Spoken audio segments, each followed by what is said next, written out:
Expecto Patronum!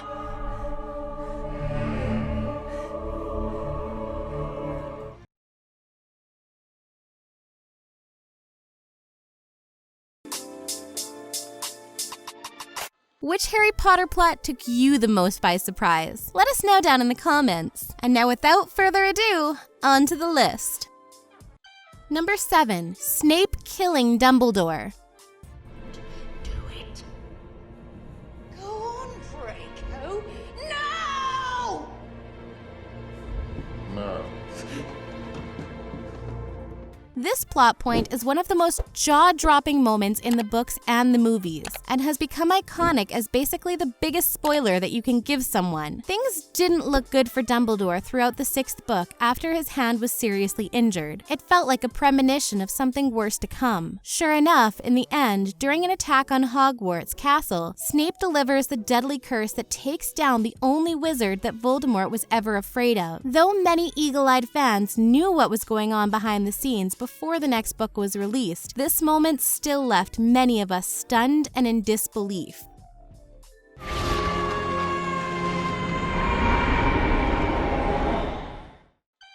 Number 6. Harry is a Horcrux. There's a reason I can hear them. The Horcruxes. I think I've known for a while. Something that the sharpest fans may have foreseen, but that didn't get confirmed until the final installment of the series, was the idea that Harry was actually one of Voldemort's Horcruxes. He transferred some of his powers to you the night he gave you that scar. We learn throughout the series of Voldemort's plan to become immortal by splitting his soul using dark magic. What even the Dark Lord himself doesn't know, though, is that when he tried to kill Harry and the curse backfired, a piece of his soul traveled to the closest living thing, Harry himself. That ain't no ordinary cut on your forehead, Harry. A mark like that only comes from being touched by a curse, and an evil curse at that. This explains the deep connection between the two wizards, and becomes a big part of the way that Voldemort is finally defeated.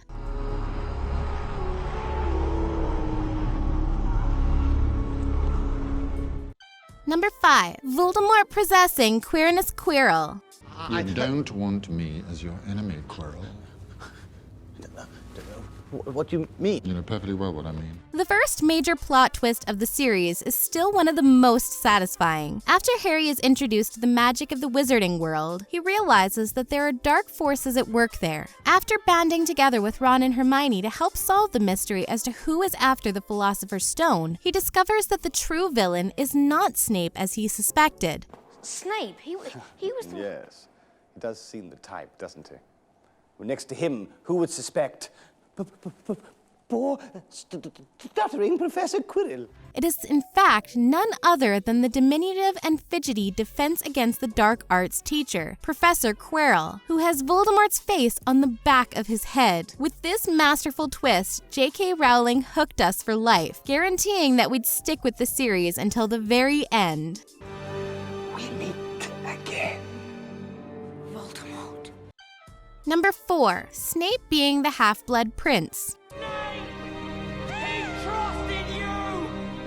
For much of the 6th book, Ron, Harry, and Hermione wonder who Harry's Mysterious Potions book originally belonged to. It features not only extensive notes that improve Harry's potion abilities, but also dangerous spells that prove shockingly violent. Of course, in the end, the Half-Blood Prince was the potions master himself, Professor Snape. You dare use my own spells against me, Potter. This was one notable example of a twist that was pulled off much more effectively in the book than in the movie. The end of the 6th film has a lot of material to get through, and so this reveal, which feels so monumental in the books, doesn't get nearly the attention it deserves. Yes. I'm the Half-Blood Prince.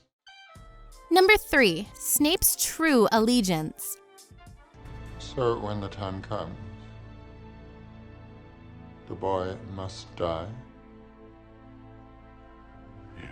After Snape kills Dumbledore, a surface reading would clearly indicate that he had shown his true loyalty to the Dark Lord finally. But Harry Potter sleuths spent time between the release of books 6 and 7 discussing all the reasons why Snape could actually be good. In the end, they were right, of course. But only after his death do we find out what Snape's motivations really were. You've been raising him like a pig for slaughter. Don't tell me now that you've grown to care for the boy. While you may have guessed that he was actually not a bad guy, it may have been tough to foresee the fact that he and Lily were friends, and that he had fallen in love with her. While this doesn't exactly redeem him for all the times he straight up bullied Harry, at least we finally understand the full complexity of his character. Lily? After all this time? Always. Number 2, Harry coming to his own rescue.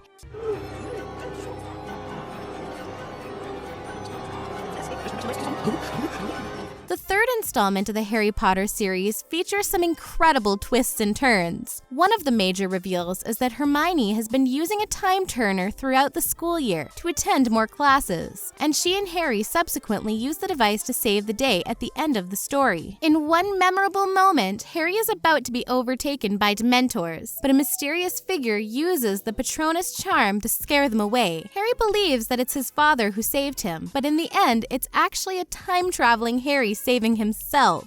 Expecto Patronum!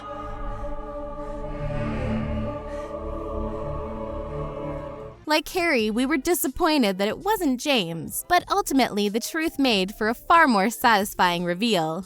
It wasn't my dad I saw earlier. It was me. I saw myself conjuring the Patronus before. Number 1, Harry becoming Master of the Elder Wand.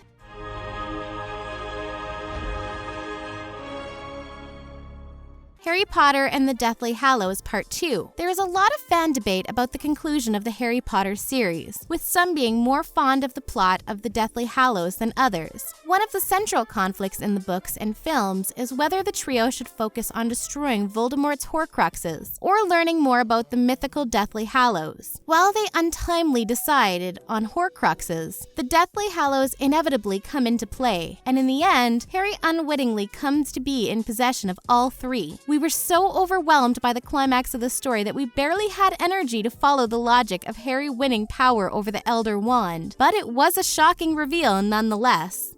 The other night, when I disarmed Draco at Malfoy Manor. So that means... It's mine. That's all for our list today. Which one were you the most shocked about? Make sure to let us know down in the comments below. And if you enjoyed this video, don't forget to leave a like and subscribe to our channel for more videos like this coming all the time. Thank you for watching X-List, and we will see you in the next video.